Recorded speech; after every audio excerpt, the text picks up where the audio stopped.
and you decided to do it tomorrow, and then when tomorrow comes, I'll do it 5 hours from now, and one day you're just gonna wake up and you're 50 years old. There was something that actually happened. I had procrastinated the whole thing about becoming a model. It was kind of like a low-key ambition. It was not a big ambition. I'm not gonna die if I'm not a model, but I kind of thought about it every once in a while. When I was a teenager and in my 20s, I was getting phone calls from many agencies, but I'll do it tomorrow. I'll get a portfolio tomorrow. I would learn how to wear eyelashes tomorrow. I could do my eyebrows tomorrow. Everything. I could lose weight tomorrow. Everything that a model needs to do, I can do it tomorrow. Well, one day I was receiving an award in London, and after getting my award, I still had about 2 weeks left to be in Europe. So I decided that I was going to go to elite agencies. I was going to go to different agencies. And all I thought about was America's Next Top Model, and I was just going to be hustling on the street, just trying to audition and stuff like that. When I got there, I was told to my face, you are a 5 this, you are a 5'5" or a 5'4", something, and we can only take, and I know that I'm a 5'7", but I guess that I just wasn't at the height that I was supposed to be, at 6 foot or whatever. But there was a time in my life, though, when agencies were calling me and I was still a 5'7". I was still the same height. And they were calling me. And now I'm the same height, but guess what? This is over a decade later. Life has moved on. Things have changed. And that's what procrastination does. I mean, like, I had to walk out of that agency with my head down. You know, if I'm going to be a model, like, well, it wasn't with them. So it was just something that I took to heart. And I was like, oh my gosh, I lost that opportunity because I thought that I had tomorrow. No one has tomorrow. You don't have tomorrow. You don't have tomorrow. You don't even have the next 5 minutes. Anything can happen. So please. The rider here promises more prosperous 2018. Okay, since you started off with that of the petrol situation, Exactly. that is the lead story for New Telegraph. It says Nigerians sleep, celebrate Christmas at petrol stations. 2 riders to that story. And then PC DPR uncover illegal fuel reservoir in Abuja. And Oshibajo fuel crisis at Christmas, shameful. And you can see the right there just in front of New Telegraph, the fuel queues at the filling station yesterday in Lagos for those in jerrycans as well as on the reverse side vehicles parked. And the second and third photograph, Group Managing Director, Nigerian National Petroleum Corporation, NNPC, Dr. Mekanti Baru, showing journalists a custom-made tank mounted at the rear of a car owned by a black marketer in Abuja yesterday. Bayo. Well, that headline that says Nigerians sleep at filling station is patently sensational, completely. You can't see all Nigerians slept at filling station. Yes, there's petrol crisis. Yes, a lot of people have to be on the queue to get petrol. But even this morning, the queues are shorter than they were yesterday, which means that most of the trucks that were coming in are beginning to get back to... in some stations, because yes. where I came from this morning, yes, is nothing changed. Okay. From what we saw yesterday, at that particular filling station anyway. I mean, it could ease off, in other areas, but where, that Guarampa area is in fact, the Vice President also lamented that it's a shame that Christmas has been so tough to the extent that a lot of people will have to put up with discomfort. And he specifically said government was doing everything that was possible to quickly resolve this scarcity. He also pointed out that this, as deeply regrettable as this was, he's sure that and hopeful that the resilience and strength of Nigerians as a people will see us through and we will overcome this petrol crisis, we'll have a joyous Xmas and hopefully have a great new year. That is looking on the optimistic side. But however, he also stressed that government is determined to solve the problem so long as products are there and available enough. NNPC says they have 814 million liters in the country. And trucks are moving the products to filling stations. Before long, these queues will disappear. The NNPC too has been waging what they call a war room situation, monitoring the situation all across the country. And yesterday, their vigilance saw to the story that Blessing was reading about. They uncovered a depot where people were masterminding the art of siphoning fuel. And those particularly is the source of some of the petrol that you find at the black market. But for me, I think that is maybe a drop in the ocean. Yes. If you talk about the quantum of petrol that is required, and that, of course, is one of the black legs of the supply. But however, the problem still remains. If you have more stations closed, as we have said on this program, you are compounding the problem. There's a better way to punish defaulting filling stations than closing the stations. It's a bio. The lesser the petrol station, the more longer the queues. Yeah, but the thing is that some Nigerians believe there is a connivance here going on between the dealers and, of course, the people who are racketeering, right?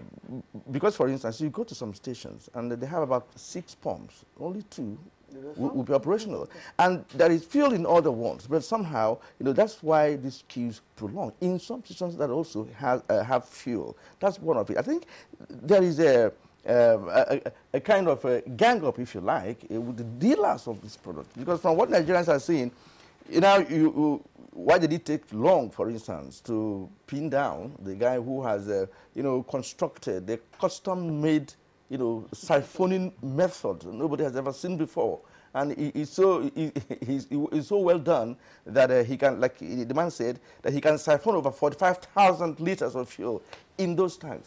Well, you see, there are a lot of conspiracy theories. Even the trade unions, Pengasan, has come out and blamed both Ipman, Moman, and Dapman as being responsible for it because they are agitating for an increase in pump price. But the policy of government is that the pump price would not be increased. In fact, the vice president pointed this out. He said the NNPC says currently the last petrol they imported, the landing price is 171 naira. Exactly. And still government says that the pump price will still remain 145. How do you go about that? The vice president explained that the crude oil, 445,000 barrels of crude that is given to NNPC is for them to refine. So the NNPC would have to build in that cost to subsidize that. And so that is the assurance that there will be no increase in pump price. But apparently, there is a gap between the availability of petrol, those in the strategic reserve, those from the depot and tank farms, and distribution to filling stations. I think it's part of this fear, perhaps, there's going to be an increase, which usually, once we have a spate of scarcity like this at the end of the year, people look forward, okay, maybe come January, there's going to be an increase at the pump price. Well, part of what the government is doing is what is captioned above the nameplate for New Telegraph this morning.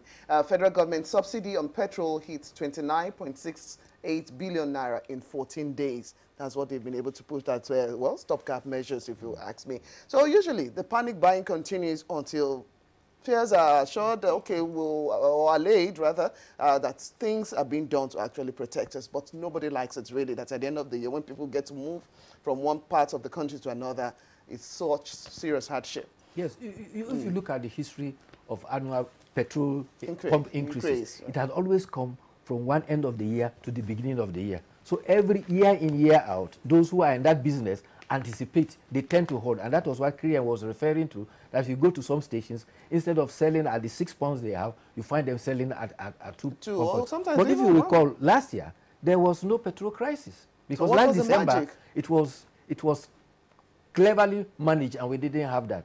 But this time around, there was that speculation, the rumor triggered it off. But apart from that rumor, there was also a shortfall between depots and filling stations. Now, can we look at another story on the which is very, very touchy. Hoodlums, kill 3, set Buhari market on fire. Did you read anything on that? Because I think it happened just in fact, a curfew has been imposed on Buhari. Buhari is a suburb of Abuja that houses the JAM office as well as the Abuja Law School. But there are 2 stories to rate. One says that there was a clash between 2 cult groups, and in the process, they stabbed one another, and there were deaths. Another says that this is a conflict that ensued from the turbaning of somebody as the Serkin Hausa of Buhari, and the people there are protesting that they have an issue of Buhari, And so it's a conflict between the Gbagi ethnic group there and the Hausa group. So this snowballed into people, hoodlums, setting ablaze the market. The sad part of it is that because Christmas and New Year is approaching, traders normally will stock their stalls with a lot of goods, anticipating people to come and buy. And these hoodlums went and set the place ablaze. But the security, the Abuja Police Command has everything under control. There's curfew there now. And I think the Minister of FCT is set to solve the problem. All right, Bayo Tebi, that's what we'll take on review today. There are other stories, of course, at the foot of the page. Buhari, what doctors told me to aid my recovery, says 2017, most difficult year for Nigeria. That's for New Telegraph. That's at the foot of the page. And guess what will help your aging brain if you think you're losing memory and some other things? At the foot of the page is that eating green vegetables daily slows aging brain. Good tips. Good tips. All right. Thank you very much. We hope to see you again tomorrow. Thank you very much. Yes, you're watching Good Morning Nigeria. We'll take a break now. When we return, we'll kickstart our conversation, which is still on the fuel scarcity. And what more do we need to know and do to actually ease off this pain and worry? Cadbury Bournvita now comes in an attractive new 500-gram refill pack. Simply open and reseal after use to retain the chocolatey and creamy taste. Cadbury Bournvita. Prepare to win. Helen! Your kitchen gets 10 out of 10. Thank you. This also gets a 10. Should we see the toilet now? Sure. This gets just 1.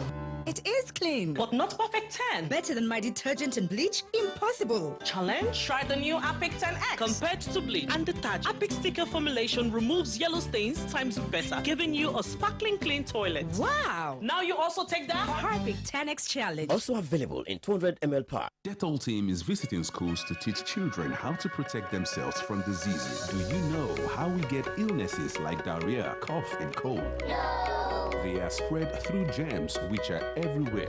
You collect germs that cause diseases. You pick up germs from any surface, like when you don't wash your hands after going to the toilet, while playing. And then you can get sick because of germs. That's why you need to fight germs to stay healthy by washing your hands and taking your bath with Dettol soap to protect from up to 100 illness-causing germs. Wash, wash, wash your hands. What you have to do is bath, bath, bath yourself. Dettol soap every day. Wash, wash, wash your hands.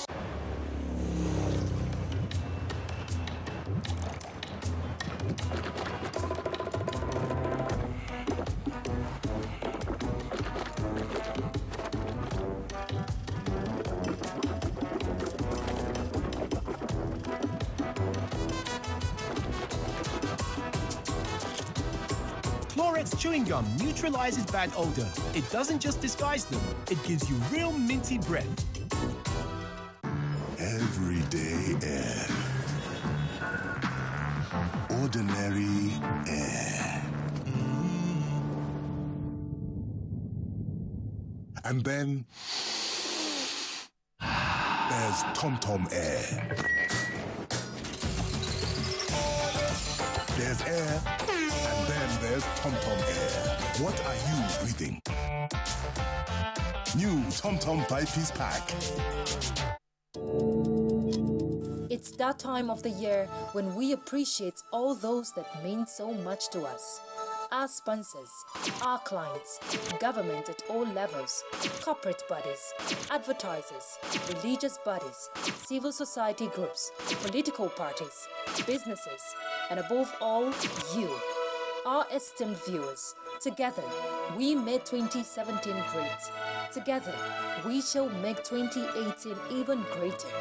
That's why we say thank you. Merry Christmas and a prosperous New Year.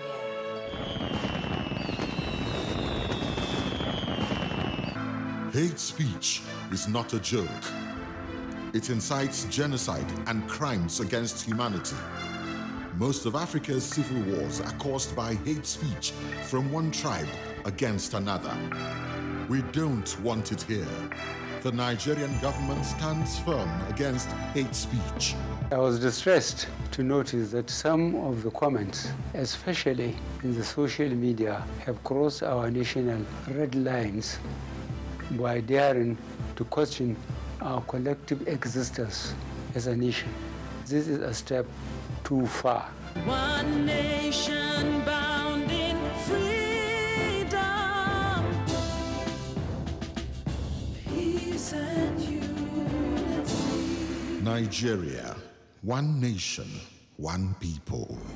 This is a public service announcement brought to you by NTA.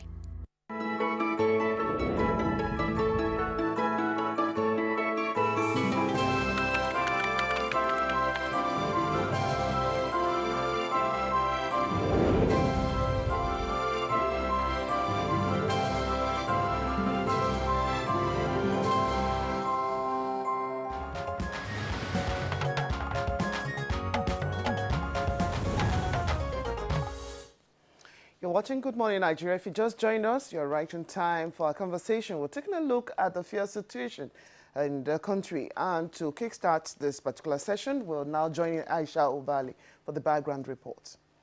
Just time on fuel queues, as it has become the case in about a decade now. Motorists can only remember a few ends of year that they simply drive into gas stations, fill up and drive out. Last year was one of such, and as they look forward to a successful December without queuing for fuel at filling stations, there was rumor that pump price of petrol would be increased, and that set the stage for recurrence of long queues at few filling stations that were selling. Many others stopped selling. This was coming few days after the NNPC announced that it has more than enough supply to last 25 days of the country's requirements.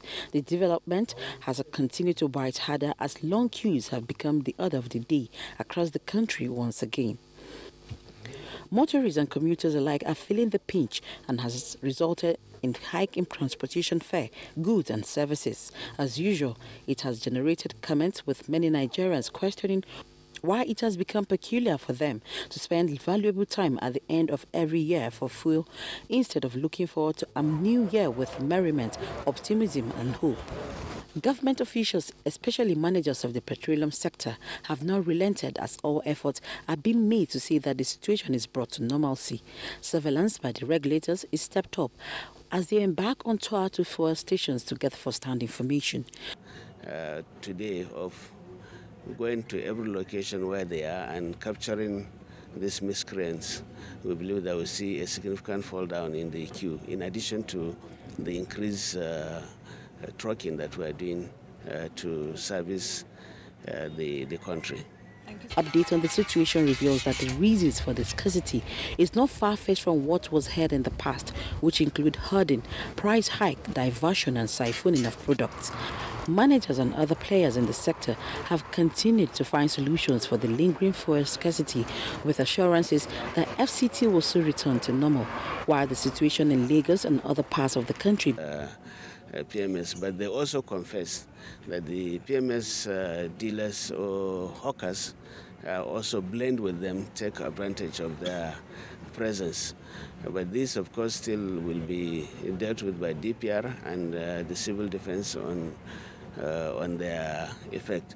But generally, we confirm from our observations and what is happening that a lot of the cars in the queues are essentially those who are buying products, particularly petrol, and siphoning it up and feeding it into jerry cans and going back to the queue. So the queue. These assurances notwithstanding, the queues are stubbornly refusing to go. The people are hoping that it will clear soon. But before then, questions such as why has the fuel queue persisted? Who is responsible? When will final solution to the problem be found? Where does the solution lies? Guests on Good Morning Nigeria will attempt to answer some of these questions shortly. And for further details, we're now being joined in the studio by Engineer Henry Ikemobi, Group Executive Director and Chief Operating Officer, Downstream NNPC. Welcome to Good Morning Nigeria, Mr. Obi. Or engineer, Obi. Thank you very much. All right, and we also have Honorable Akinlaja Joseph, Chairman, House Committee on Petroleum Downstream, and former General Secretary, Nupeng, and former Deputy President, NLC. It's good to have you on Good Morning Nigeria today, sir. Thank you. Good morning, Nigeria. Merry Christmas and Happy New Year in advance. Thank you. Yes. We'll find out if it was actually a Merry Christmas for now. Some Nigerians at the fuel stations, really. Now, it's my pleasure to also welcome one of our guests. Joining us from our Just Studio, we'd like to welcome Alhaji Danladi Pasali, is the National Secretary for Independent Petroleum Marketers Association of Nigeria, IPMAN for short. Thanks for joining us on the program, Alhaji Pasali. Yeah, thank you very much. Yeah, thank you very much. Okay, Kiran, let's start off with Engineer Henry. He came over here. One, in the last, since this fuel situation started, NMPC had to even activate the fuel war room, and expectedly we felt things will have abated by now. But it has persisted. Why? Let me start by saying that we've made significant progress in terms of dealing with the situation because Lagos has improved significantly. We're tackling Abuja and various parts of the country. But the primary reason why this has continued, in the first place, the panic buying which resulted in the queues came from the rumors around the purported price increase, which of course was misleading and incorrect. We dealt with it at the time, and then the rumors and ultimately the public pronouncements of Pengerson on the strike threat was what reignited the panic in the market. And what usually happens historically is that with every day that you have a panic buy, it almost takes you a week, to totally eliminate the effects of that panic. That's the current situation, actually. But if I may ask you, because when the episode started, there was this rumor, as you said. We've had such rumors in the past, but nothing happened. But there seemed to be a gap in the supply chain, which of course the Minister of State Petroleum, accepted initially, and again the NNPC Group Managing Director also did. Now, what we're saying is this: was there no, let me say, difficulty, in supply chain, that necessitated the shortage? Because if there was rumor, and of course people went panic buying, it can last for more than 48 hours. Because when you see that, look, you have no need to queue or to buy and stock, then the place will be free. So what actually happened? I think it's important to clarify any references to a supply gap. The references to a supply gap did not mean that there was a big hole in the supply chain. Those comments were around the difference, the effect of the panic buying on the market. Because what ultimately happens, NNPC plans 100% for the country at the moment, over and above what marketers would import into the market. On the basis of normal demand, NNPC had made adequate arrangements to ensure, just like she had done in 2016, to ensure that Nigerians had fuel at the pump. Due to the practices of the activities of some unscrupulous agents and the rumors around price increase, it led to a panic buying. So what that does is that it distorts the planning basis. Average national demand through most of this year has been about 28 to 30 million liters per day. For planning basis, we use 45 million liters. So what ultimately happened was when the panic buying set in, and we have to understand that Nigerians had historically gone through the same, challenges at the same times of the year. So what the current government has done in trying to correct that, which we did successfully last year, it takes some time, to totally wean people off some of their fears from the past. So what had happened was once the rumors came on board, people started panicking and said, oh, we're going back to the old days, which of course was incorrect. But that ultimately increased the requirements on the supply chain, which meant Nigerians started consuming a lot more. So from the 28 million liters a day, we saw demand go up to about 52 million liters a day. But over and above that, what NNPC did was to deploy all our contingency plans in terms of the additional imports we made on petroleum. We've injected about 300 million liters additionally into the chain, over and above the baseline planning we had done. And also gone back to all the product we had put into storage as buffer, just in case there were, unusual swings in the demand of Nigerians, to release them in addition to what we had imported and what the refineries were doing. And that's how we've been able to cope. So the biggest challenge is, how do you manage consumer behavior? Some of the things that the GMD did yesterday, going around the service stations and identifying vehicles, standard vehicles that, you know, the manufacturers had built with 82 liters or 60 liters tank capacity, had storages in excess of 200, 300 liters. How do you deal with that kind of situation? When a guy who typically drives up to a service station and buys 20 liters worth of fuel suddenly starts asking for, you know, for 300 liters or 200 liters at the pump. So what that does is that it changes the planning basis and distorts the way in terms of, you know, how much reserves you have in place. And this is typical of our country. It's not something you see as you travel around the world in terms of how consumers behave and how the supply chain is managed. All right, thank you very much, Engineer B. We'll come back to you in the course of the discussion, because you've raised some other points. Let's see if the other two guests actually have that same flow with you. Well, Honorable Akinlaja Joseph, he said this is not something new.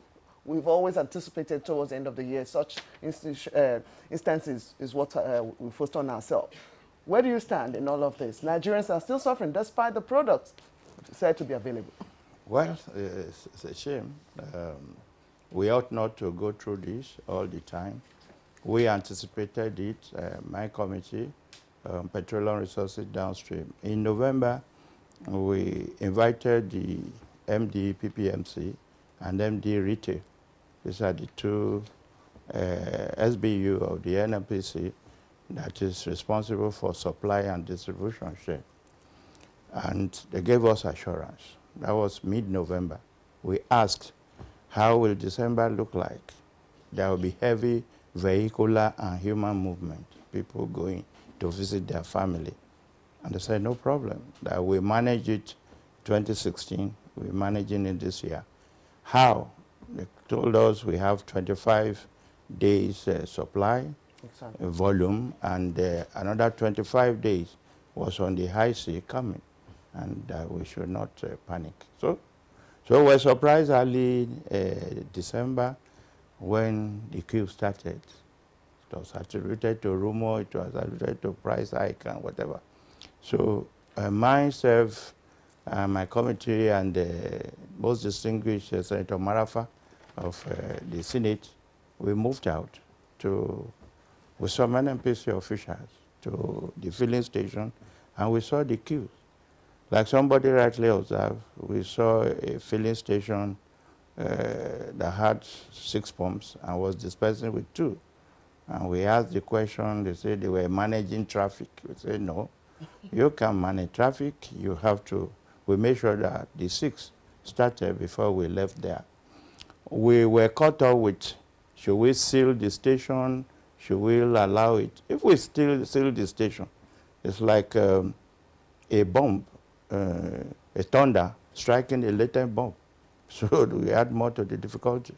So we only asked the DPRO that was with us to take note of that filling station, so that when the crisis is over, they suffer the punishment of maybe no supply or whatever, while others are selling. So we try to devise a creative way of resolving that.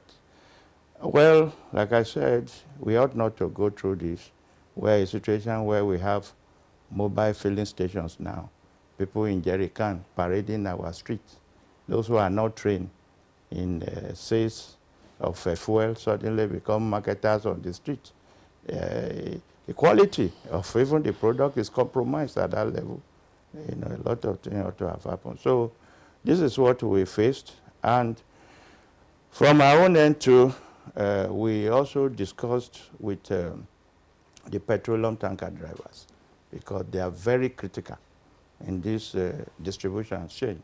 And then the NATO, Nigerian Association of Road Transport Workers, we met with them.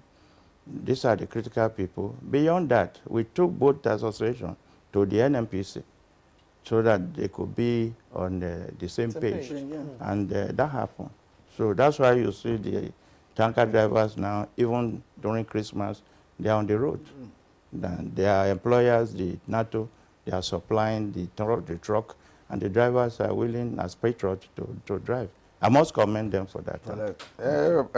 Honorable Akilaji Joseph, well, but you are disappointed that you are given assurances before now that plans were put in place to, take care of this season, and as also enunciated here by Engineer Ubi. Okay, let's go to Alaji Danladi Pasali. I hope I got that correctly. You're a member of IPMAN, in fact, the National Secretary of IPMAN. And IPMAN is very crucial when it comes to the distribution network or the operations of, distribution of petroleum products across the nation. Now, what is your take, on what has taken place, in the past 3 weeks, considering that, of course, Nigerians are still suffering as we speak, trying to get fuel?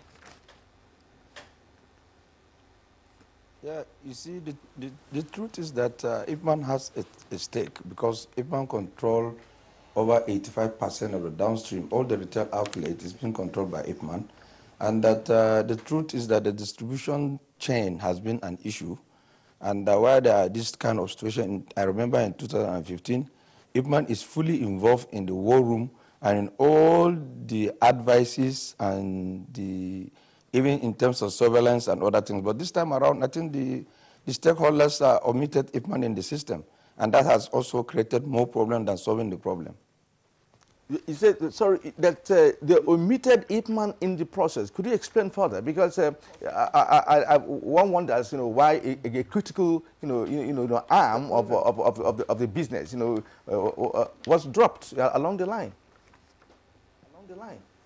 You see, in 2015, where we have similar situation, IPMAN are involved in the war room, in fact, in the distribution. In fact, the stations where we think that are very credible, we recommended strategic stations, and we also appeal to our members to sell 24 hours. And we also pick out, now the distribution has been concentrated in the cities. You have to also look at strategic stations outside the cities, because some of the people that stay in outskirts also move their trucks into the hinterlands to queue up to buy products. But in a situation where you look at some strategic stations outside the city capital, like in Abuja, for instance, you don't have to concentrate inside Abuja town. You have to also look at other outside the, look at strategic stations, which IPMAN recommended. In every situation, there are people that you need to know that there are serious marketers, there are marketers that are updoing, and they can meet up the challenges. These are people who recommend for product to be distributed into their stations. Okay, so but in this time around, the war room is only filled up with security operatives, NMPC, and they couldn't invite IPMAN in the whole thing. Okay, why will Alaji Fasali, why will we want to find out why IPMAN was dropped from the NMPC staff here? It's also said that on this program, actually, some few weeks ago, that price hike was caused by people who do not import but sell to IPMAN members at exorbitant prices. How true is that situation, and what has been done about it? Yeah, the truth is that NMPC has become the sole importer of the product. And the whole distribution, people rely so much on NMPC. And we say the truth is that it has to be diversified. People has to be encouraged. Marketer has to be encouraged to also import. Because in 2015, that is part of the problem, whereby the NMPC become the sole importers. Well, in this situation, we are now saying that involve IPMAN, involve other stakeholders in the distribution, and also in the importation of the product. I think that will stop the problem. And there are situations at this period whereby people move about going to various villages because of the festive situation. And there is so much increase in demand of petroleum products as at this period. All right, thank you very much, Alaji Pasali. Okay, let's get back to Engineer Obi. There are already some areas that I'm sure you want to wade into, judging from the position of the other two guests that have spoken. Now, why do we still have this persistence in, okay, this is what body should come in to discuss with us, and the different levels, how do we begin to coordinate what is going to be received at the end of the day to consumers? I think it's important to recognize that you know, NNPC is extremely, you know, by virtue of it being the national oil company and the role it's played in the sector over the years, is privy to the operating data of every single facility in this country. And that is the basis on which we plan in terms of not just what we import, but what we distribute. You know, we have this regional approach in distribution, which makes sure that all parts of the country, all the marine terminals do get fuel, you know, to distribute to the retail outlets or the service stations. But let me say that the War Room does not have a fixed you know, membership in terms of who sits in the War Room. It's an NNPC War Room. We invite regulators and we invite stakeholders as we deem necessary. Is IPMAN not a stakeholder in this thing? The War Room is still active. If we see, if it becomes, you know, if it becomes apparent that we need to have IPMAN sitting in the room with us, then that would happen. But in terms of, consider IPMAN important? No, in terms of input, we get input from IPMAN. Okay. You know, we do get input from IPMAN. But the secretary is saying that they were left out. That's what he just said. I'm not sure. He says they were not invited to the War Room. So that's a different. But in terms of input, because we deal with IPMAN every day at all our facilities around the country, and the primary purpose of even our depots, when we put fuel into the depots, we have a ratio splits between the independents, which is IPMAN, and the major oil marketers. And so that's how depots operate around the country. So we cater for the interests of all operators in the industry. Okay, let's Engineer B, sorry, you see, you have to clear this issue, Engineer B, because he said also that IPMAN is not part of the importation of the product. You know, that is solely NNPC. In that connection, why is it just NNPC that is importing? Because it could also be a reason why we don't have enough products. NNPC is a sole importer, not because everybody else is shut out of the process. Every single entity in Nigeria, every business, every person who is able to import can source FX from the central bank to import into Nigeria. What has happened is, because of the pricing methodology, because of the import parity, which is that the pump price of international products, or sorry, PMS or petrol, in the international market has increased because of the price of crude oil, the impact of crude oil on it. It has meant that marketers running through the economics have determined that they're unable to bring the product into Nigeria, land it, and deliver to their service stations and sell at the price of 145 naira per litre. This is why they have gone out of, they have excluded themselves from the process. But historically, for a lot of this year, marketers were part of the import process. All right, let's say push further. Some of those areas, during the program too, like I said earlier, because we actually took on some of these aspects when we noticed the issue of the fuel scarcity. It was also alleged that tank farm owners received the product at 117 naira from NNPC and are expected to sell to marketers at about 133 to 28 naira. Yeah. But they sell above that in some instances, up to 143 naira. Now, what has happened to these tank farm owners, who the independent marketers, PPMC, and even the DPR also are engaged in sharp practices? Have you been able to look into this area? I think DPR has done a lot of work in terms of monitoring activities in the sector and making sure that the marketers who default or violate the guidelines or pricing approved price are clamped down on. And that's DPR's primary role.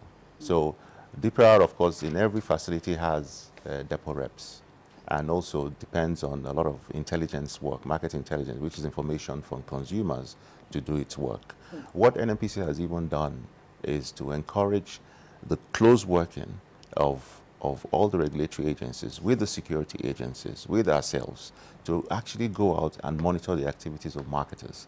Because the queues we see today, and the fact that we have so much fuel in the system, but there's not as much out there in the market for consumers and motorists to buy, it clearly shows that some people are working to ensure that this current condition continues to exist. Who are these people? people at the end of this distribution chain, which is back to the marketers. You have to recognize that NNPC does not have, does not own every single outlet in this country. The private sector participation in the sector is actually more than NNPC's participation. So we are limited to just over 500 retail stations in terms of service stations that NNPC actually has branded as its own. But the rest of the network, which is well over 40,000 service stations, belongs to the rest of the market, which are non-government agencies. So we must work in tandem. We must work together with the private sector and marketers to be able to deliver a supply chain that is free of bottlenecks. All right, let's return to Honorable Akinlaja. You were once a former General Secretary of NUPENG, another crucial, group, in this business. Now, NUPENG, Pengasin are very, very key when it comes to petroleum products and distribution in this country. Now, what would have been their role in this process? Because one, they cannot be ignored. Just within the first week of this scarcity, we heard about Pengasin going on strike and all of that. And Nigerians believe that that also hurt the system. It has to hurt the system because they are key elements in the entire chain. So what, in your opinion, as somebody who's been there and who now is at the National Assembly making laws that affects petroleum products and its distribution, what is the key issue here? From your own understanding, what actually happened? Well, from union background, before any dispute manifests into strike, there's usually ultimatum. Ultimatum means if you don't do this before so sign, since some other step will take place, which may be strike or picketing or whatever.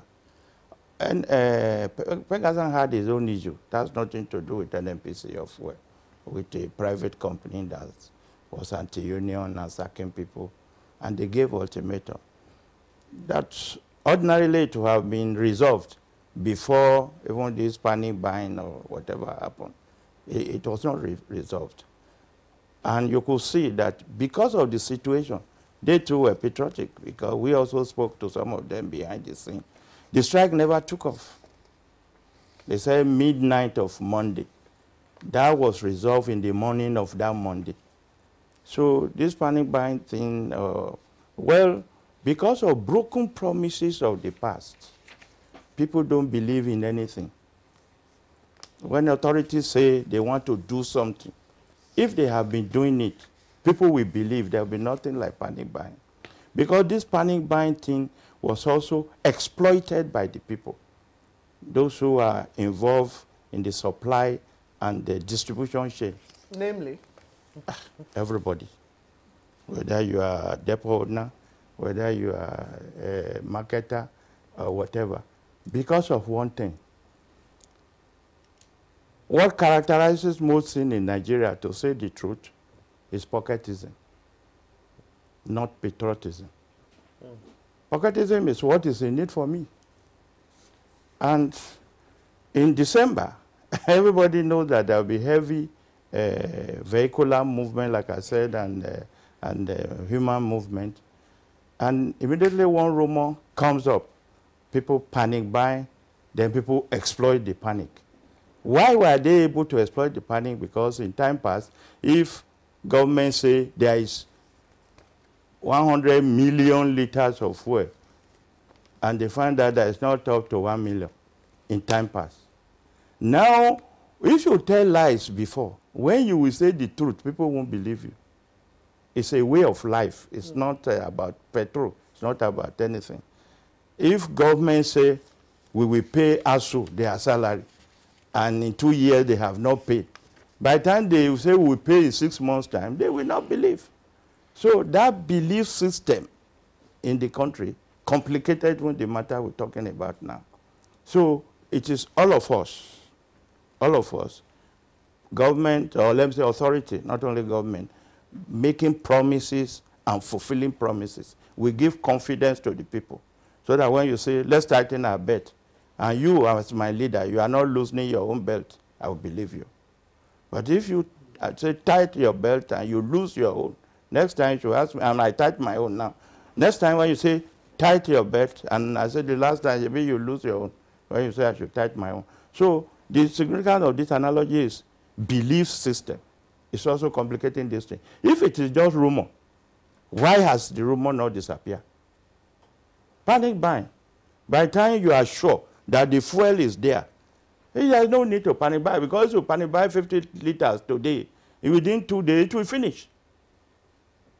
So therefore, the system itself is, after all this panic buying, people have to sit down, you know, the authority and the people, to give confidence to the generality of the public that when you say this will happen, that will happen. If it does, we begin to believe ourselves. All this complexity, it's not a thing. I believe if NMPC say there's even the GMD, we met, where my committee met with him, he said they are pumping it 80 million liters a day for 3 consecutive days prior to that meeting with him. If that happens, do people drink it? Where does 80 million liter goes into? Yet the queue is still snaking like Snake Island. So, could there have been the anticipation that it's going to, that like we have pointed out, towards the end of the year, into the new year, people anticipate an increase in the pump price? Could there have been reasons that people are actually hoarded this supposedly pumped 80 million liters? That's what I'm telling you. The hoarding, it could be part of it, because you cannot control the price of what is scarce, even if it is milk on the shelf. Once it is scarce, and the people's propensity for making more money, they will increase the price of the milk. So some people, you know, decide to, if it's a general thing, it will happen. Are this already above regulation or sanctions, if at least judging from, you are a lawmaker, and I'm sure, I haven't seen some of this antecedents in the time past. Are this beyond sanctions or aspects of legislation that could actually bring some of these things to book? Yeah, there are abundant legislation. There is anti-sabotage, petroleum anti-sabotage law that could be used against people. There are sufficient law in Nigerian law book. After all, when we were small and we read civics, they said our colonial master does not have written constitution, that they live on convention. They run on convention. That's the British people. So, but in our own case, we have enough law. We have Little T Constitution, Mefaki Constitution, Republic Constitution, all constitution. Even we are still reviewing one now. But I think it is about enforcement. If you talk of law, we have enough law in these books. Okay, thank you very much. That we will return to you as we move on. But let's get back to our man in Jos, Danladi Pasali. Danladi, you know, your men have been accused of fuel diversion. You know, because Honorable said here that they were promised that millions of liters of fuel have been pumped into the system, yet Nigerians cannot see these millions being pumped in. Where are they? That's the question. And of course, there have been reports in the past of fuel diversion to neighboring countries, actually. Because I remember vividly that about 2 years ago, when this issue, you know, occurred, some people were crossing over to Cameroon, Ghana to buy Nigerian fuel. So, what's your take on this? You see, when there are situations of crisis of this nature, there are a lot of acquisition here and there. If you remember, in the past 3 weeks prior to this scarcity, we are begging motorists to come into our station to buy products. So the whole issue bounds on there's crisis, and once there's crisis, then there are a lot of people banging hands at each other. People will say it's marketers. Other people will say it's this. You see, in those days, when there are scarcities, NNPC used to publish names of people they give product to. In the papers, in the tele, in NTA, you see that so-so number of product goes to so-so marketers in so-so village or in so-so state. You see, they should also, I think, bring back that. We will know the people that are actually taking this product. For instance, if you give marketer A, immediately you announce it on network, people will know that marketer A has gotten products. And people will go and even queue up before the product reaches the station. So the truth is that it's not, when there are crisis situation, there are bound to be a lot of acquisition here and there. People accuse NNPC, some accuse marketers, some accuse motorists, so the whole thing bounced on. We came back to the round table and look at people who are supplying this product to, people that are taking this product, where are they taking it to? We should also publish their names, publish it in the paper and publish it in the media. I think that will also help to ease out the problem. Now, in the report, you know, that we showed during the news segment of this program, you know, it was discovered that there is a customized pumping system somewhere that the NNPC Group and Generator said that it can take up to 45,000 liters operating in Abuja. Now, can that happen without a connivance between the guys in it and, of course, marketers? What do you think? The marketers are also part of Nigerian system. You see, in every setup, there are people that are bad eggs. And you fish them out, we sanction them. You see, the truth is that where there are this situation, that's why some of us insist that there is mass loading in the Lagos axis, in even the coastal areas. And we'll be getting reports. And so many products are being lifted, and then we should track them. In those days, we used to put security in the cars. We used to publish their names. We used to also do all sorts of things. Where we have over 50,000 members of the independent marketers that are on ground, out of that 50,000, there are bound to be some of them that are bad eggs. And once we fish them, we now sanction them.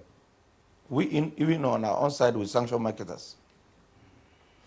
All right, Elijah Pasali, still with you.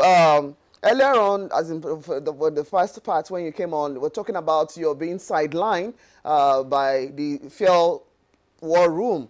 And we tried to bring on Engineer Obia to actually address that. And they said when it is needed, you are all stakeholders and you have been giving your input from time to time.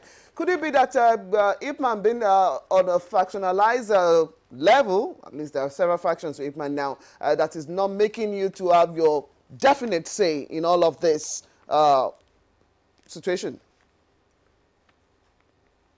See, in 2005, the faction is still there, and we still come together and assist NNPC. I remember at that time, during when Esther was the then MD of NNPC, PPMC, we sit together and make sure that we ease the situation, because it's not issue of faction anymore. It's the issue of rescuing a situation where there are crises. And you see, every patriotic Nigeria will make sure that he also give his own input. But in a situation where people just sit down in his house and just make you a phone call that, okay, please, what do you suggest on this? The truth is that we're supposed to be part and parcel of the war room, because we control 80% of the downstream. So there is no way somebody that controls 80%, and you know that there are people that you know that they are credible, that are actually credible marketers. You cannot just give out any kind of marketers when there are crises. So there are people that we recommend. And once we recommend, we monitor and even call the marketer and warn him and make sure that we loaded 10 trucks to your station, or 5 trucks or 2 trucks. We want to see that product at that station. And that thing will curtail diversion. But Danladi, are you indeed saying that the factionalized nature of IPMAN is not affecting anything? It's not adversely affecting or not inimical to the system at all? No, there is nothing, because in terms of, as of now, there is no issue of factionalization, because in those days, you see people coming out and on the air say they are this or they are that. All this thing has piped down. That is why I'm making reference to 2015 crisis. When there is crisis in 2015, even IPMAN is being factionalized at then. But the IPMAN came together with the help of the NNPC, and we make sure that we ease out the situation. So the truth is that whether you say there are 3 or 4 parties, once you know the leadership, you call them, that these are the situation on ground. This leadership will give you an easy way. If you are taking product to either Kano or Abuja, we'll tell you, give marketer A, B, and C. These marketers are credible marketers. So there are people that will not allow or be used for any sharp practice. All right, thank you very much, Laji Pasali. We'll still get back to you in the course of the discussion, taking a look at what your members are still doing to actually frustrate or actually help the situation.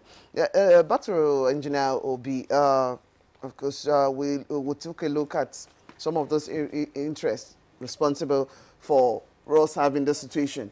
And what we'll be wondering, for a nation that is one of the top 10, blessed with so much resources, natural, human, and petrol is one great asset for us.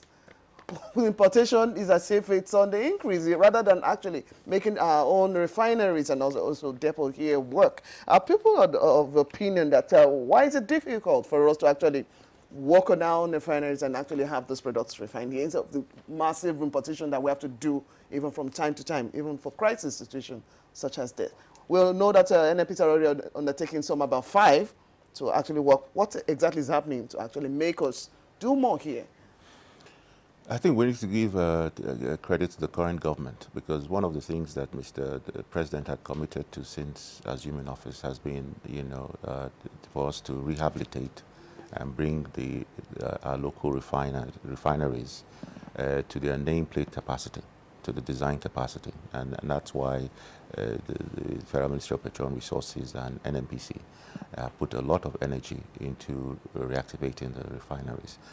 We must also say that the refineries, even based on 2017 numbers, 2016 performance, have delivered the best performance in terms of their contribution, to the volumes of fuel that we consume within Nigeria than they have done in previous years. So ultimately, we are committed to restoring a local refining capacity in Nigeria, and working very closely with the Dangote Group. Government is also encouraging them to execute, the new refining plan on schedule. So if that happens, if you put the contributions of the new Dangote refinery when it comes on stream with NNPC's assets in refineries, altogether we should be more than sufficient in terms of how much fuel, what the refineries produce and what we consume in Nigeria, to a point where we would actually should be exporting fuel out of Nigeria when that happens. It could be taking forever to just happen. These are some of the stories we hear from time to time once we have these perennial issues on fuel scarcity. Now, still on what facilities that will help stem the tide of people, like some of the tank farms that were discovered in Abuja. The depot, about 21 of them, right? Only 5 have been able to take on this rehabilitation or been revived. What is happening to the rest? A lot of our depots are actually in shape, in good shape for use in terms of storing petrol and distributing petrol. The biggest challenge we've had are the pipelines. The biggest challenge has been the pipelines in terms of, because of the depots that are inland, the ones that are not close to the marine, to the shores. So what has happened is that we've also been spending a lot of money in NNPC in terms of rehabilitating our depots to make sure. So we're going through inspections, we're assessing them, we're inspecting, we're repairing them, because in some cases a lot of those depots have not been used in several years. For the pipelines, we're also securing our pipelines, working with the security agencies. We've deployed contractors on them to manage them, engage the communities, because ultimately the key security enabler is the relationship with the communities, because they are the ones who live along the right of way of the pipelines. So they keep an eye on them, they provide information, they help us secure the pipelines. So once we've made a lot of progress on that front, which is why you've heard a lot of announcements when NNPC, the GMD, the Group Managing Director, has gone to commission depots that we haven't used in several years. And that effort is continuing through 2018. So as soon as we can get a lot of our depots back on stream, available for storage, pipelines pushing product to them, we'll see that we'll build a buffer within the country that provides sufficient, in terms of a day-to-day, provision of volumes to the market, and the ease of distribution. It will be much easier because we're bringing the fuel closer to the markets than what is happening today, where more than half of the fuel goes into Lagos, and then we have to truck all the way to various parts of the country. So that would improve our distribution efficiency. Now, you affirm the fact that the President's administration is doing a lot in reviving our refineries. Yeah. But some experts also do think that those refineries are supposedly moribund with respect to modern technology. This is technology of the some 70s or 70s of the 80s. I don't know how they have been upgraded. Now, the fact is that with this fuel scarcity, and NNPC has told the Nigerians that those refineries are producing. But if yes, whatever it's producing is not enough. Now, is it not important to begin to think towards the idea of establishing modern-day refineries? You may recall that some years ago, some Nigerians were given licenses to build refineries. Could you just bring us up to speed, with respect to rehabilitation, acquiring new technologies in refining, and of course the licenses given out to individuals to begin to build modern refineries? The work that NNPC is doing today on its refining assets, or the 4 refineries in the country, is bringing them to world-class standards. So they'll operate at levels that are just as good as the very best refineries in the world. A lot of the private capital that is coming in to help, that upgrade of the facilities is based on modern-day technologies. Our refineries, when they were built, were world-class refineries. Unfortunately, over the years, lack of investment, lack of maintenance, the assets were run down. But this government, has directed NNPC to ensure that those assets are back to, where they should be. In terms of the licenses that have been issued to parties, I think the Dangote Refinery is one of them. That's a private sector, 100% private sector-driven initiative. There are a few other investors or groups that also have licenses and are working. Petrol has just announced that it's about to commence the construction of 250,000 barrel refinery in Ogun State. We know that Integrated Oil and Gas is also working on a refinery. There are a lot of other modular refinery projects ongoing. So there are some of those licenses. People are now beginning to go back to the drawing board to make sure that they bring them on stream at some point in the future. All right, before we go to the other case, now usually we just have this reactive rather than preventive measures by the authority in actually addressing or reasons being advanced for the fuel scarcity. Or analysts are actually say, okay, this lingering situation is more of reactive rather than preventive. What other means do you think we could actually do to actually stem this tide? Or what do you subscribe to actually addressing this situation? I think the work we're doing on, making sure that we can use our pipelines to transfer product to all our depots around the country is a key initiative. So we're fully committed to that. The GMD has directed that we continue to progress that initiative and that program. The work we're doing on restoring our local refining capacity ultimately is a solution. What government is doing and encouraging Dangote to go through, the Dangote group to go through their plans in terms of building a 650 KBD, 1,000 barrels a day refinery in Nigeria is also a key, ultimately a key solution, enabler to resolving the issues. So that when the time comes, there'll be little or no need for importation, because Nigeria is supposed to be a net exporter of petroleum products when that happens. All right, now let's return to Akilaja before we go back to Jos, because we have a very, very pertinent question for Ipman. But for now, let's remain with Honorable Akilaja Joseph.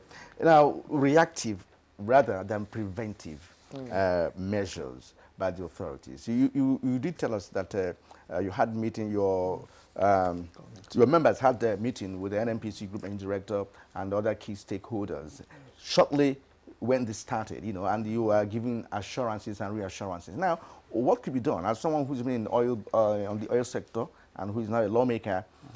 What ought to have been done, before now? Okay. What ought to have been done before now, from my experience, is the issue of supply.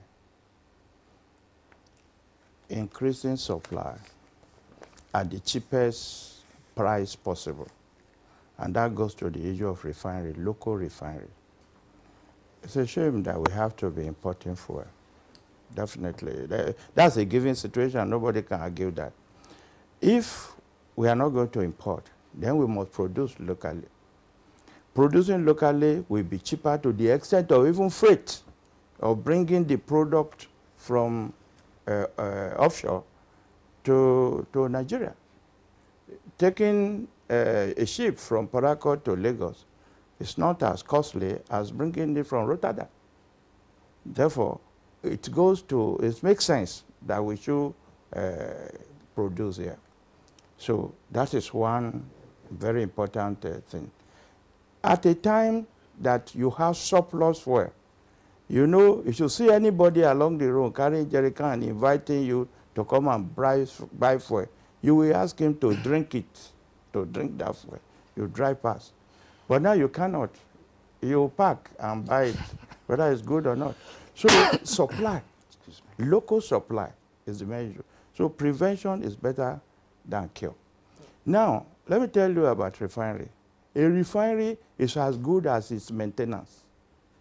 The Nigerian Refining Company, NRC, in Nigeria, in 1965, in Port Harcourt, was the same year with Temalub in Ghana. The same year. But that one is still running with very high capacity. At the last time we visited there. So what befell 85. Maintenance, that's what I'm saying. So if the present government, like Henry said, is committed to put it back, 445,000 barrels refined in Nigeria, coupled with Dangote and other private districts, the price of petrol will be a little bit cheaper than importing it. So going to the root of the matter is local production through our refinery. That is the prevention. Because you cannot, like I said before, you can't control the quantity or the price of something that is scarce. And look at this system. We have over 45,000 filling stations scattered all over the country. But how many of them have the capacity to buy fuel and put it there, waiting for customers to come and buy? All those villages, filling stations, will start selling during scarcity as we are driving past. That's the truth. Of course. So they cannot tie down 2 million naira with people not buying it. So this is the only opportunity they have.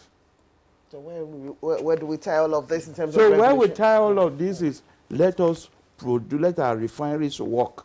That is the prevention locally. Okay, before we go to just Nigerians are already reacting to this conversation this morning, we'll quickly run through the tweets that have been sent in, and we also encourage you to send in more at NTAGMN. That's the program. That's the Twitter handle, rather. Now, from this personal Twitter said, the current fuel scarcity is a connivance, sabotage, and unpatriotic activities of marketers. This shows that we are not yet done with the so-called cabals yet. We need to sit up. All right. Now, Sakiru? The current fuel scarcity, that's what you just read. From Sakiru. Sakiru says that all the unions controlling our fuel are Nigerians' enemies. The saboteurs shut the country down by going on strike at their will. Can government do without them? That's the question. Clifford Agogwesi has this tweet. Say data is critical in tackling challenges. Does the NNPC or its subsidiary companies have a database of marketers of petroleum products? If yes, what are they doing with the data? And if not, why not? Aminu Modibo says that the real reason are not being examined. The scarcity is being blamed on wrong reason. Well, for Nexus, he said, what actually is the position of the law regarding filling station holding fuel aside sealing, and mostly they are reopened in 24 hours? Now, Ibrahim Tudu says this administration did the magic in 2015 and 2016. We celebrated Christmas and New Year without fuel queues. What have we done before that we refused to do this year? Well, saying what we did then that we didn't do now. Okay, from Fatah Adebi, fuel scarcity for now is a systemic problem and borders on importance of our leaders to adequately monitor independent marketers.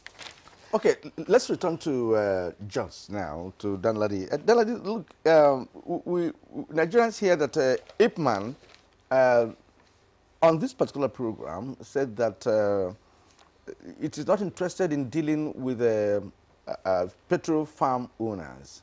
That's those who own private depots, so that we prefer to deal with NNPC directly.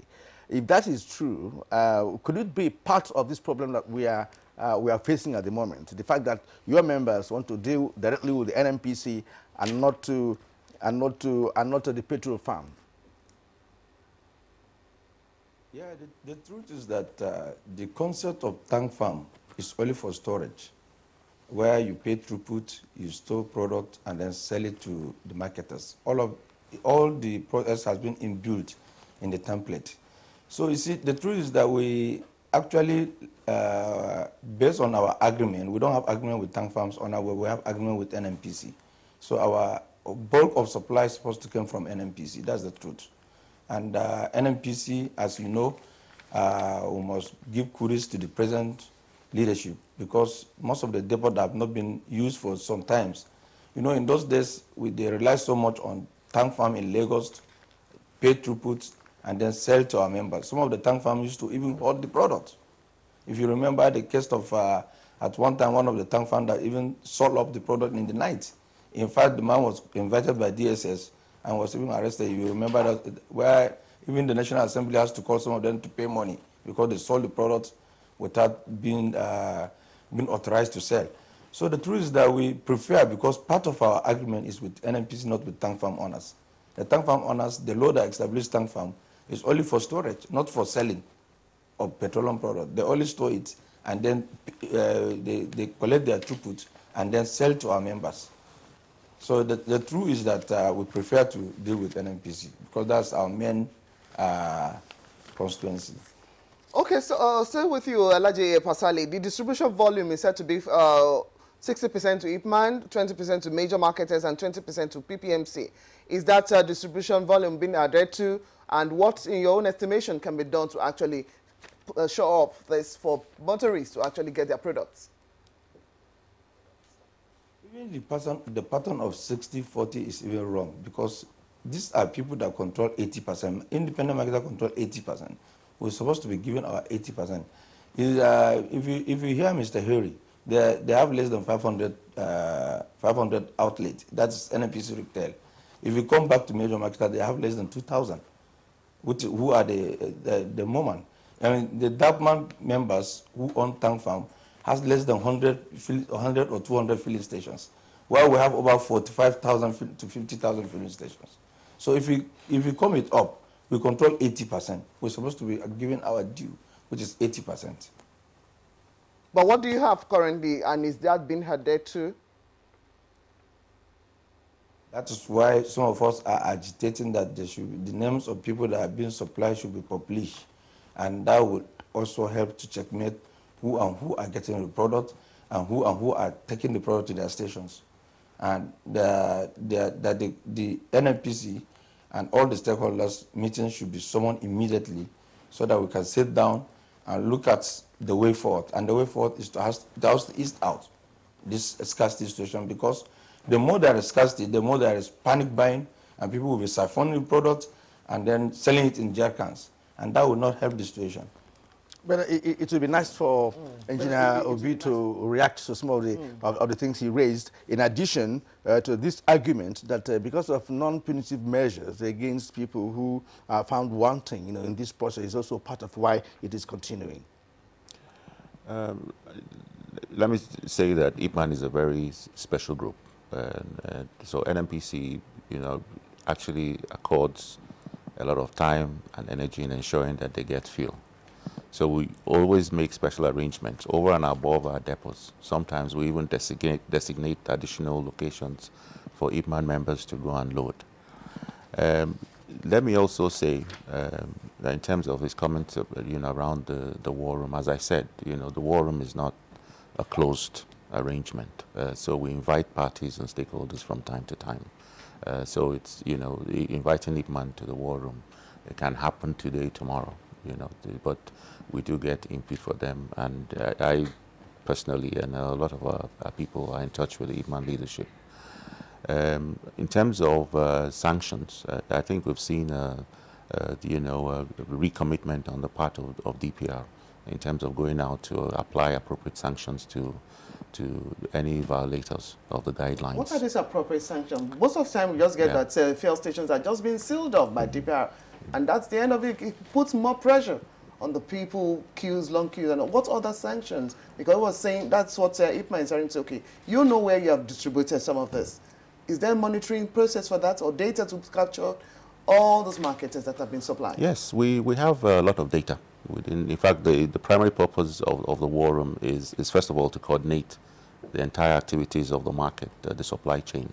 But that is based on a lot of operating data that we get from our own operations and from other third-party operations. So, NNPC is awash with everything. We can tell you the story of every activity in terms of, oil and gas tank farms within Nigeria, be it in the upstream, downstream, or midstream. So we have that data, and we do use the data for our planning basis.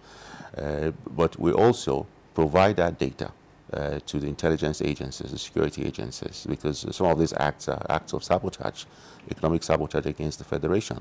So these agencies also go out, the DSS.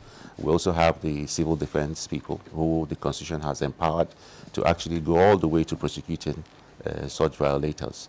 And we work very closely with DPR to ensure that we monitor operations. DPR applies punitive measures. The sanctions include huge fines, which serve as a deterrent to how much you would ultimately make, from the hoarding and these illegal practices.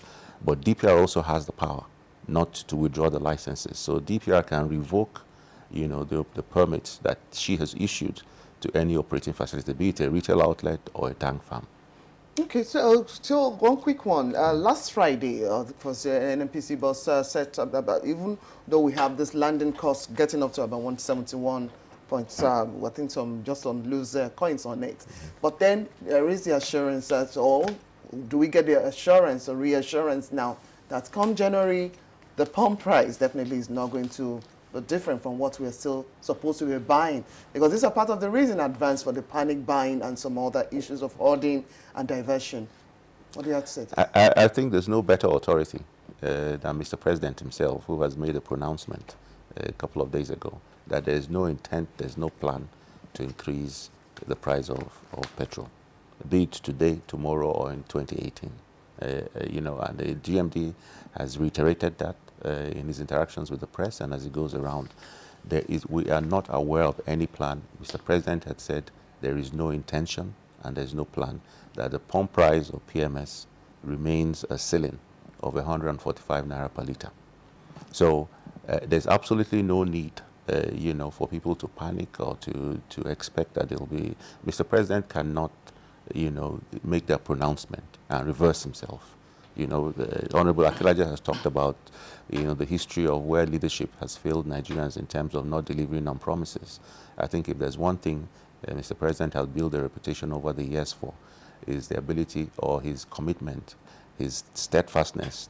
When he says something, he does it. So I think Nigerians can take that because they trust him.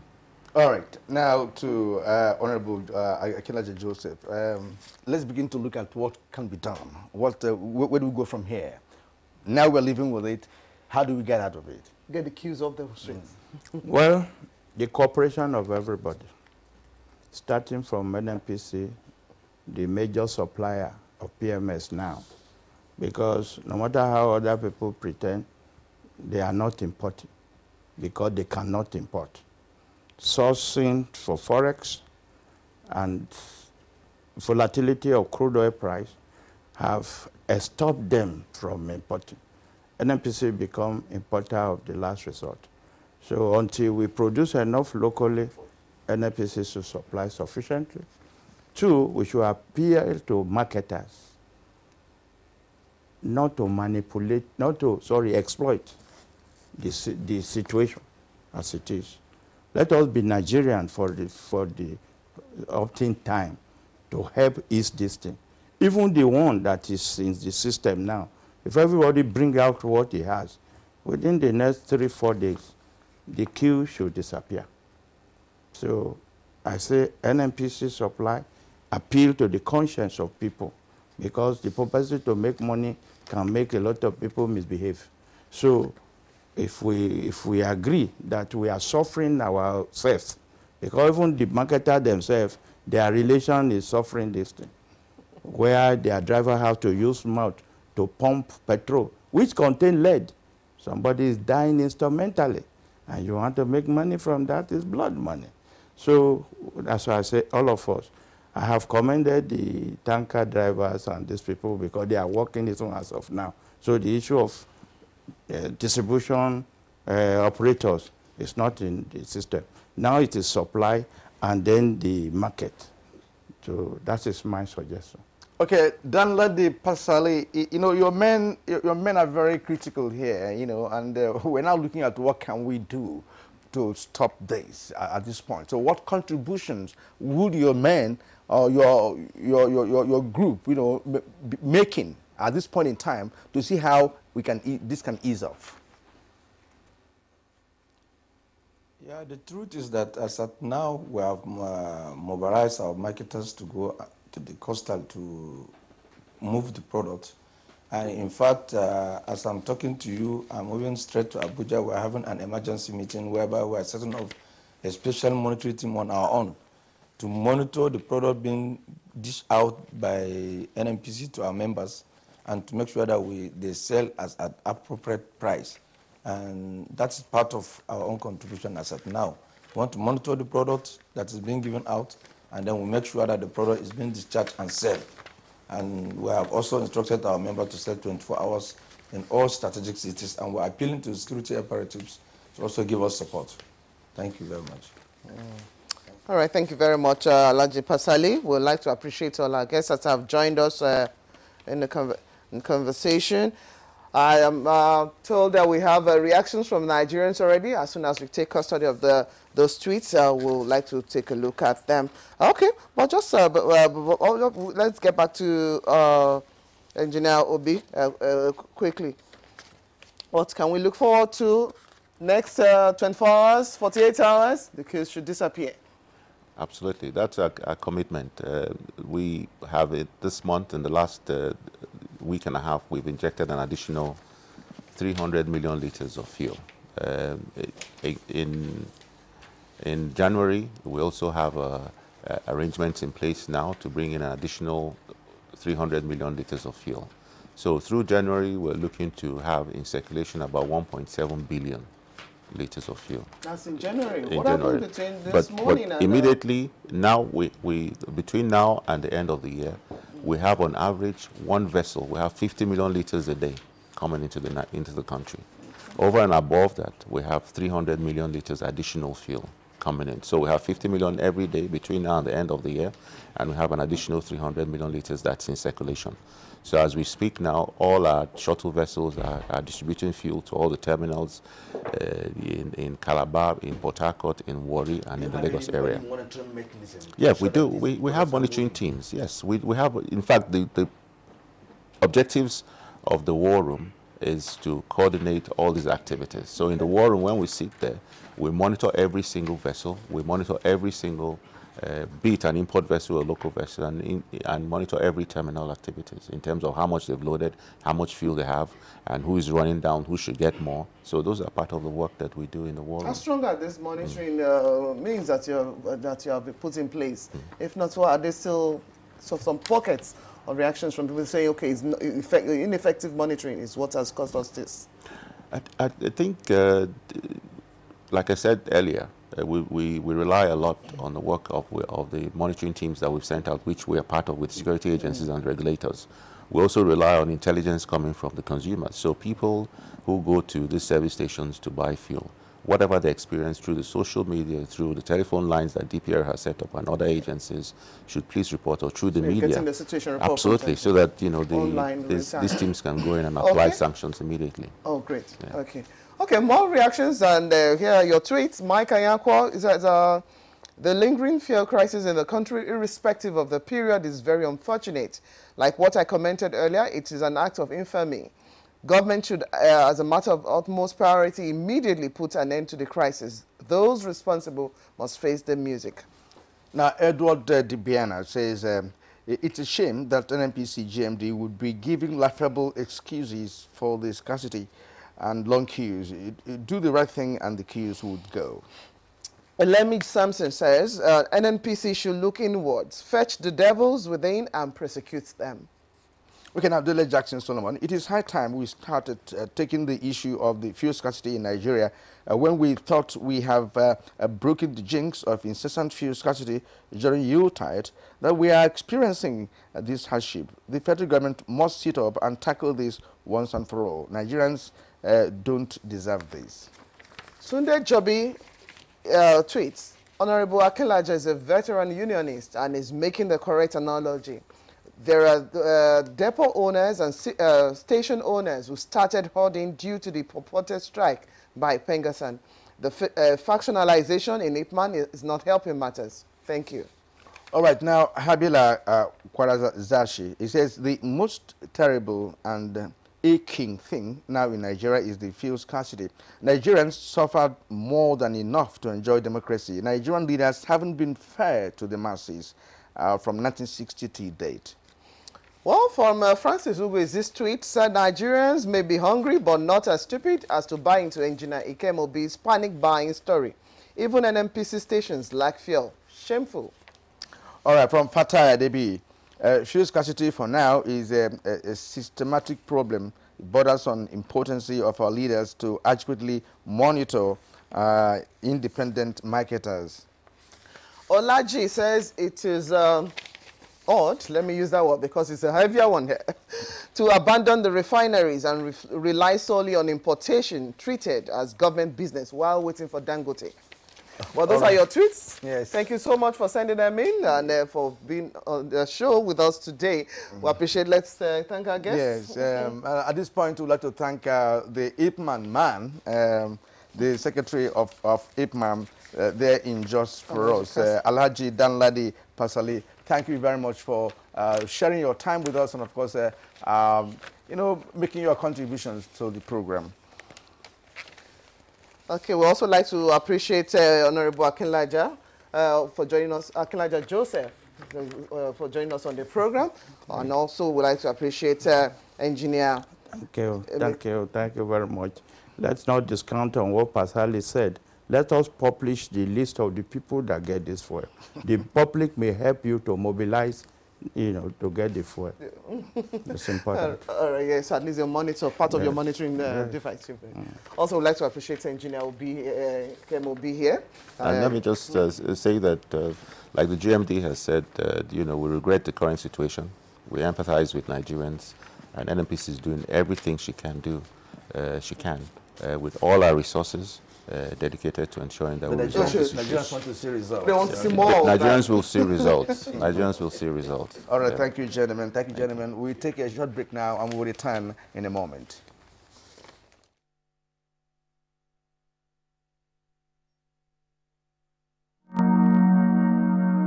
Nigerians. Suicide bombers are not spirits. They are not ghosts. They are human beings like you and me. They live amongst us. They are your neighbors. They are your friends today, but terrorists tomorrow. So you must know your neighbor now. Security begins with you and me. Know your neighbor. Be vigilant. Be security conscious.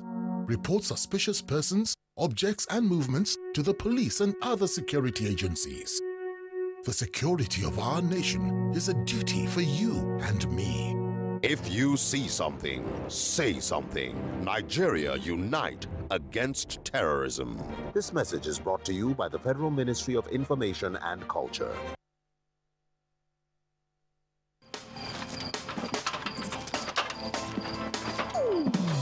Oh boy, climb this thing now. No be only to connect lights. Come you and yourself now. Now wow. Oh boy, calm down now. Oga Kasali electrician, what would they look for with this? Oh, Oga Kasali, come help us fix this wire now. Sorry, I no longer carry out illegal connection. it puts the lives of people at risk and can cause fire outbreak and disrupt power supply. I will never be part of anything that has to do with this any longer because change begins with me.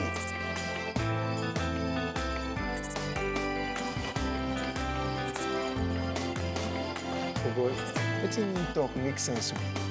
Oh boy, we could carry this ladder come off. This message is brought to you by the National Orientation Agency in conjunction with the Federal Ministry of Information and Culture.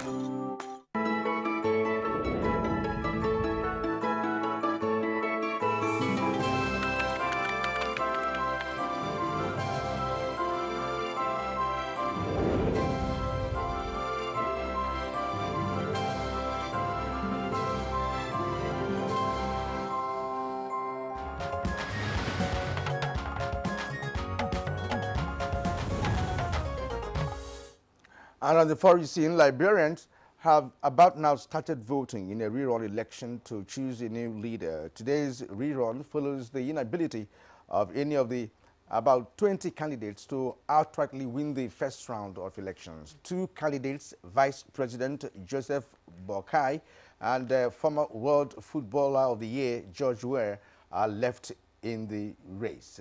Joining us now, live from Monrovia, Liberia, is Mr. Chidi Nwafo. Welcome to Good Morning Nigeria, Chidi. What is the situation? Yeah, thank you so much. I hope I'm here. You're hearing me well. Hello, I hope you're hearing me well. Go ahead, Chidi. Yeah, okay. If you're talking about the runoff elections in Liberia, the issues about the irregularities which we came to handle, we were able to do it, and we found out issues with the voters' roll, and which we were able to rectify. And we did it with the political parties and all the stakeholders, including the NEC. What we have done is to make sure that there are less duplicates in the voters' roll, and we're able to show them when we finish, and making sure that every voter has a distinct voter ID. That's what we have done. Now, Chidi, what can you tell us? I'm ready to go. I'm ready for the election. I hope you can hear me. Yes, if the election has actually started, what can you tell us about the turnout of people, of voters, you know, in Liberia? Now, Chidi, I hope you can hear me now. What is the turnout? How would you rate the turnout of voters in this election? Okay, in terms of the turnout, right now we cannot say because, but we feel that the turnout will be very high because there are a lot of excitement, anxiety. Everybody's interested in finding out what will happen in this election, and the two political parties have mobilized. They have done the campaign, and Liberians are ready to go. So the turnout will likely be high. In the afternoon, I will be able to give you the full result. Okay, Mr. Nwafo, we know you're also you're ahead there, of course, the ECOWAS technical team. Already said you've already done some investigation, and your findings are revealing so many other things. Now, what more do we need to know, and how is this process, whatever you find out, how is this going to aid the process for today's rerun election? Yes, what I can tell you from our investigation is that the voter roll is not as bad as being portrayed. However, it's a little bit sick, and what we needed to do is to make it healthy, and which we have done. And when we did it based on the mandate of the Supreme Court, making sure the voter ID is distinct, and making sure there are no duplicates, and making sure nobody is disenfranchised. We finished, and we gave the outcomes to the political parties, and they were happy with that. Okay. We do hope that that the election will go very free. Okay, how do you think Liberians will react to this particular outcome of today's election? Even coming on a Boxing Day, for instance, how do you see their reactions at the end of the day? I didn't hear you very well. Okay, how do you think Liberians, at least as in the voters now, Liberians generally will react to the outcome of the elections? Of course, the issue of post-violence, which has always been there, and also coming on a Boxing Day, on a public holiday like this. Yes, these two questions I would like to answer it this way. The ECOWAS, the African Union, a lot of NDI, they have called the two standard bearers and talked to them. So, and they have accepted that they will take the outcome insofar as fair and fair. Yes, in terms of the 26th December, I don't think that it's very good, but the Liberians wants to do the election. And I want to inform Nigerians that the 26th December was put because it is according to the law, and you can't change it. So, but people are still willing to go to vote. Thank you. All right. Thank you, Chidi Nwafor. He's the head ECOWAS team or technical team for Liberia election. Thank you, Chidi. And thank you so much. Okay. All right. Now, let's go to the Meteorological Agency for weather situation for the rest of the Boxing Day.